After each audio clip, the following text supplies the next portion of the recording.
Hello and welcome to this new old thing that we're doing on this channel. You see, I have finished explaining all of the major clans, which are synonymous to classes in Vampire the Masquerade, the tabletop game. If you haven't watched those series, I am gonna link the relevant playlist down in the description below of this video. This video is also coming on that playlist, so that's why it's a bit of a new old thing. We have decided, rather, I have decided that I'm breaking it down the clan Hecata, which is the Necromancer clan, into everything that came before it that became Clan Hecata. So, this is the new old thing where we talk about Vampire the Masquerade Necromancer bloodlines because there are a lot of like little individual subclasses, subgroups, little pockets of necromancers inside Vampire the Masquerade, the game. And in the newest edition, Paradox kind of combined most of them into a singular clan, Clan Hecata. They have given like a lore reason and everything, but there has been a lot of changes that have taken place that kind of reduced the individuality that there was when it came to all of the necromancer clans slash classes. Like they're more like clans tend to be like big structures in the game. So like it would be like continents, right? So Europe's a continent, America's a continent. The Canary Islands aren't the continent. They're tiny. That's the difference between a clan and a bloodline. Bloodline will have like some members, but they will not really have enough members for all of the other clans to take them seriously or to have any kind of say in bigger vampire politics. They will be like smaller little branches that mostly stick to themselves. And often, how bloodlines come into being is they normally split off clans. So there's like some sort of mutation, something happens in the blood, and suddenly, you have a new bloodline, and that gets transmitted through the blood through the new vampire. And normally those like little bloodlines they split off from the parent clan because they no longer share enough similarities, and that's how little splintering happens. Though some bloodlines would never have had a parent clan. It is either like sort of semi clan thing where like they have a normal founder like you would in a clan, but it never expanded into a lot of vampires, hence why it's a bloodline. Or a clan has been like attacked by a different clan and a lot of their members got killed off, so now they're considered to be a bloodline. Or sometimes it is really unclear how a bloodline has come into being, hence it's a bloodline. Like nobody even knows what it connects to, but it is a small, insignificant number of vampires that share these exact characteristics grouped together. So that is my very flimsy explanation as to what is a bloodline is. You probably understand the word necromancy, bring up the undead, deal with the undead, zombies, skeletons, spooky things. Woo! Death magic. That's necromancy.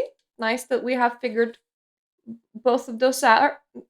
I'm gonna be joined by my prop that doesn't get enough screen time normally because I keep him on my shelf together with a painting and a statue of an elephant because it's quite nice actually. So I don't tend to use him in videos. Unfortunately, my camera doesn't go high enough. So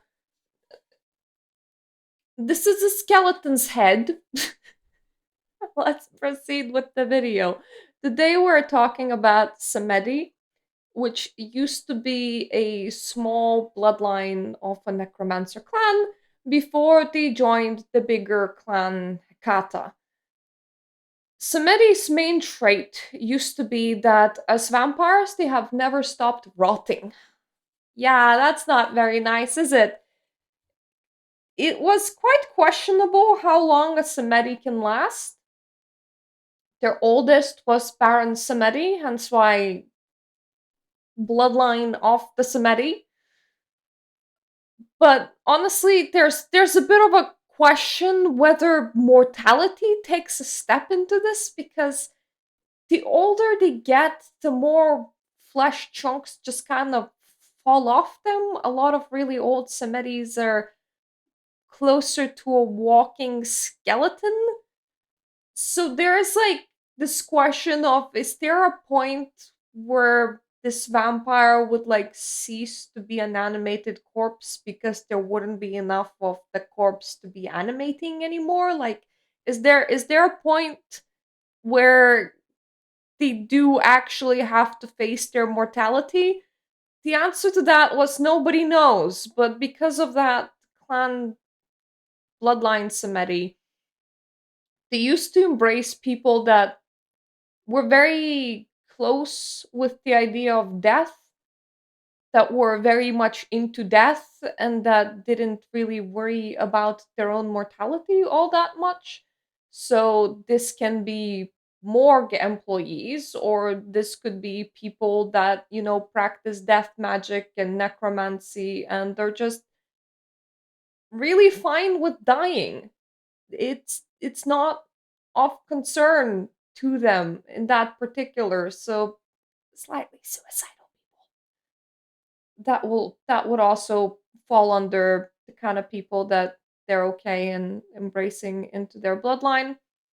Because of this trait also, a lot of Samedi people, if they're encountered by other vampires, they tend to be described as wise beyond their years, or like there is something to them that other vampires don't tend to have, which suggests that Samedi really do need to deal with the whole "you might not actually be immortal" thing that other vampires normally don't, which really made them fairly unique. They are very closely tied to voodoo and hoodoo. Their primary place of being would be around the Caribbean, the Canary Islands, Haiti, and all of those, mainly where you would expect the religion to sort of congregate, but on top of that, any places that were reachable by pirates and boats, warm tropical islands. It wasn't very common for Samedi people to be from like regular everyday backgrounds of like a typical European guy, like a typical North American guy, a typical Canadian guy. This doesn't mean that they can't, but it is that whole culture and religion that they have very specific ties to. A lot of their elders do practice voodoo and hoodoo, and one of the things about Samedi is they don't tend to get taught necromancy. It sort of comes to them. So the question is whether they are able to spontaneously develop necromancy, or whether that's tied to their religion, because they tend to practice a version of necromancy that's more tied to, once again, voodoo and hoodoo and that sort of thing, that sort of direction. It doesn't tend to be like your run of the mill regular Giovanni Cappadocian necromancy. As for how Samedi even came into being, that is a bit of a question. Like, there are people that think that it is the Cappadocians that haven't agreed to go to a meeting where a lot of their clan got culled by their clan founder and they have degraded into Samedi. There is an idea that Samedi could be a Giovanni experiment. there is an idea that Samedi could be an offshoot to not of Nosferatus, mainly because Nosferatus are deformed and Samedis are decaying. So you can see how the looks connection just kind of swims in there. In modern days, Samedis have joined the Hakata clan, and now they're referred to as Nason San An. I don't know how to pronounce Nation, but I do know that it stands for nation. They're they're referred to as Nation of Blood, and Baron Samedi now goes after the name of Doc San. They are a very influential part of the Hakata clan. Now, some Samedi have instead decided to join the ministry just because they didn't quite like where their clan was heading towards. The Samedi that have joined the Hakata clan have stopped having the issue with the decay. If anything, their flesh has rejuvenated and regrown, and they look like your average everyday undead now, except for when they're feeding. When they're feeding, the rot and like the appearance of being a zombie that's walking dead kind of reappears a little bit, and they can also pull that image through their own free will, so they can project that image off them. They can show themselves as that, but they're no longer cursed to walk about looking like they're rotting. Such a thing is not specified about the ministry Samedi, which makes me think that you can play a ministry Samedi in version 5 of this game that is still a rotting walking corpse. What kind of abilities does a Samedi have? You may ask. You didn't, but I'm gonna tell you. Anyway, they have been changed quite a bit over time. So the original abilities that Samedi used to get is necromancy, which is the ability to summon ghosts, see how somebody died, raising the dead, damaging spirits, removing soul from bodies. It deals with the undead dead shit. That area. I think we can all understand what necromancy is in general. Obfuscate, which is invisibility, and Thanatosis. Thanatosis used to be an ability that's unique to Samedi. If I was to read their standard powers, they're a bit brutal and honestly, it's to do with both decomposing other people and decomposing yourself. So, for example, at level 1 of Thanatosis, which is 1 dot, it costs the least to get, you would get the ability called Hag's Wrinkles. Alter skin and the underlying fatty tissue to create disguises or small pockets of flesh. For level 2, 2 dots of Thanatosis, there was Putrefaction. Inflict the decomposition of aging upon a victim. Level 3, Ashes to Ashes, transform into a pile of thick, sticky powder. This is not the only vampire that can just fall apart into pieces in the lore. There are another ability, if I remember somewhere else. I think it's vicissitude, but don't quote me on it. Could have potentially been Coldinism that allows you to transform yourself into a puddle of blood. So, transforming yourself into weird substances that in no way represent your own body tend to be kind of a running theme in Vampire the Masquerade, and is perfectly fine. At level 4 of Thanatosis, you would get Withering, shrivel a victim's limb, making it useless. That sounds really horrifying. And at level 5, there's Infection, which is create infections in the aggravated wounds of others, or Necrosis, create a victim's tissue to cause a victim's tissue to decompose and fall off. Really, some terrifying shit, honestly. Now, in version 20, revised, later edition, They got Fortitude, which is the toughness of your skin, your ability to soak damage, not take damage. Just imagine that you're turning your own skin into stone. Obfuscate, which is invisibility, and Thanatosis, which is, I just explained to you what Thanatosis is. So here, Necromancy just kind of whoop, it jumped out the window for some reason. When we get to the V5 version, which is the newest one, they get Auspex or Obfuscate. So Auspex allows you to see the unseen, like auras, vibes, that sort of thing.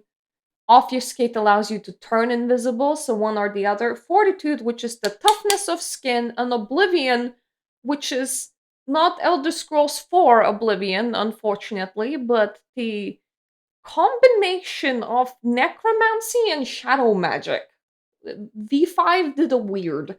So now instead of having the cool, unique Thanatosis, you get to also go back to having necromancy, but not Thanatosis. They did a weird. I honestly liked when Samedi had necromancy and Thanatosis, and then Obfuscate as a third ability. I think having them being very, very themed was kind of nice. And now that theming like slipped in one way in one edition, and then they slipped in another way in another edition. Being a bloodline Samedi in V5 allows you to buy specific things like dotted advantages that are specific to Samedi. Up these goes up to 5 points. I imagine it's a background, but Wikipedia does not specify, and I haven't played a Samedi. I am very sorry, internet. I've played a lot of V5 and V20 games, but I haven't played the Samedi myself. I should actually fix the situation at some point. I'm not really comfortable with playing religions or like groups of people that I feel like I might accidentally misrepresent while playing, if you're catching my drift. So I guess I would play a more unusual Samedi of like was into spooky occulty stuff, and then Samedi was walking past her store at one point and she got super intrigued at what is a zombie doing in the streets and got turned into Samedi or something like that. You know, game rules in the end are kind of flexible. You can match the character to who you are. You can play something that you're entirely not, but there's just some things that I really don't want to touch, like trying to role play an entirely different religion. Yeah, it's okay if the religion's imagined, but if it's like a real thing, I could. Mm, mm, like, I'm a proponent of don't play yourself in video games, in tabletop games, in RPGs, because then you're just not gonna be a normally emotionally regulated person at a table, as you're just gonna get too into this character when it is just supposed to not be that much of a serious thing. But at the same time, I wouldn't roleplay something that another person is taking very serious in real life, like another religion. So hoodoo voodoo is something I wouldn't try to portray. That's not my background. I have not been studying upon it, and playing it in a tabletop game feels kind of weird. The same way as I wouldn't really be trying to roleplay Islam, and I wouldn't really be trying to roleplay being an Irish traveler, even though that is not a religion. But it's just when it comes to real life shit, that division it kind of starts getting a bit weird. And Vampire the Masquerade, for better or for worse, pulls in quite a lot of real life shit. So in the end, I tend to seek characters whose backgrounds are not the same as me, but whose backgrounds I'm not too uncomfortable portraying. Like, I am a Lithuanian. If I'm playing a Russian, that wouldn't be like too bad for me. If I'm playing a Polish person, that wouldn't be too bad for me. I live in England now, so if I was to play somebody with like an English background, that's not too bad for me. I can kind of get the gist of it. I don't see it quite that bad, but I wouldn't like suddenly play a religion whom I'm very unfamiliar with and whom I wouldn't be very comfortable portraying. I feel like this has gone on a tangent, but it's just because Samedi are so highly tied to the whole voodoo hoodoo things that I mean, come on, Baron Samedi, that's directly taken from voodoo hoodoo. It's not like a random name. So there's that real world time, which is a bit. I prefer my fictional places with more fiction, if possible, please. But been on a rant. If in version 5 you're playing a Samedi, you can take a background that you can invest up to 5 points in that grant you different things to do with playing that Samedi. So at 1 dot, you get CSI shit. Your Samedi can immediately determine the mortal's cause of death during an examination with a difficulty of 3 bits plus awareness roll. At 2 dots, you get Exquisite Corpse. The Samedi can change their appearance to a corpse at the cost of 1 rouse check and a resolve plus subterfuge roll against an observer's wits plus awareness. At 3 dots, you get Treat Yourself. Once per night, indulge in a vice as a mortal human would without dice penalties and without incurring a hunger. I wonder what dice constitutes as. Because, like, going. I go and sleep with mortal people while being a being that used to be very easily perceived as a corpse, but my lower parts still work kind of weird. I assume that they mean like smoking and perhaps like whiskey drinking because those kind of things kind of go together. But there are a lot of vices. Like there's drugs. There's overindulgence in the whole sexual thing. There's gambling, though I don't think that gambling should incur like any kind of hunger costs to begin with, but it is what it is. It's an interesting thing to give to players. I assume somebody's playing with that and doing wondrous things.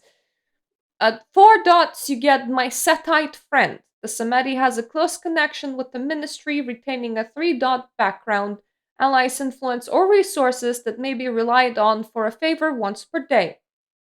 And on 5 dots, you get the Silk Hat, which is the Samedi is then heir apparent to Doc and receives a 5 dot Mala, which is like a teacher and advisor that grants cryptic help. Effectively, it's a free call your storyteller line, except that the storyteller is gonna give you a puzzle as an answer back instead of like a direct answer.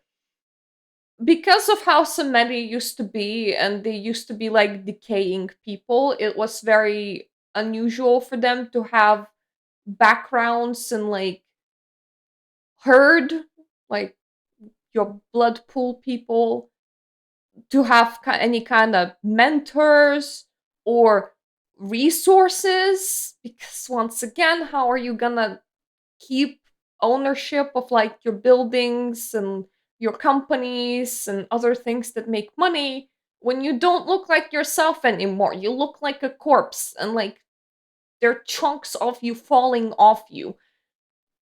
It was a lot more common for Samedi to favor mental attributes, so people with good thinky thonks, once again, people working in morgues, people working with death, people working in funeral houses, people being fine with their own demise, people doing death magic, that sort of thing. Though there are some Samedi that used to be hired for their ability to be fairly good assassins because they would take any kind of jobs, being, a rotting corpse that doesn't quite fit in the world. Those Samedi would be favoring physical attributes and would be making other people into Samedis if they were like gym bros or really good at spear throwing or any other kind of weird skill sets that you could use while being an assassin. Samedis mostly stuck by themselves. They would be very involved in like the underbelly of the city. They would be involved in some criminal activities. They would do a lot of things with like immigrants, and they would run in communities that would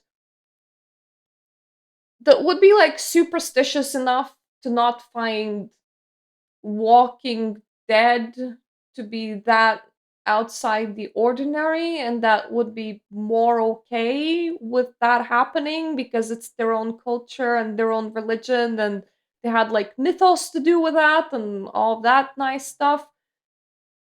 They mostly stuck to those layers, and they're mostly like solitary people. Sometimes two or three Samedi will get together and like have a bit of a evening with a bit of a drink and a bit of a talk and a bit of a gossip and a bit of a laugh. But for the most part, he didn't like have this big organized structure where all Samedi could act as like one singular group. Instead, they were like this own splintered thing where like they were pretty solitary, pretty on their own. It was very uncommon for them to develop any kind of real social connections or relations. Frankly, when you're doubting your own immortality and every single day chunks of flesh just kind of fall off you as you go from looking like a person to looking like a zombie to looking like a walking skeleton, dating and love and social affairs and keeping friendships, that just it wasn't quite on the forefront of their mind.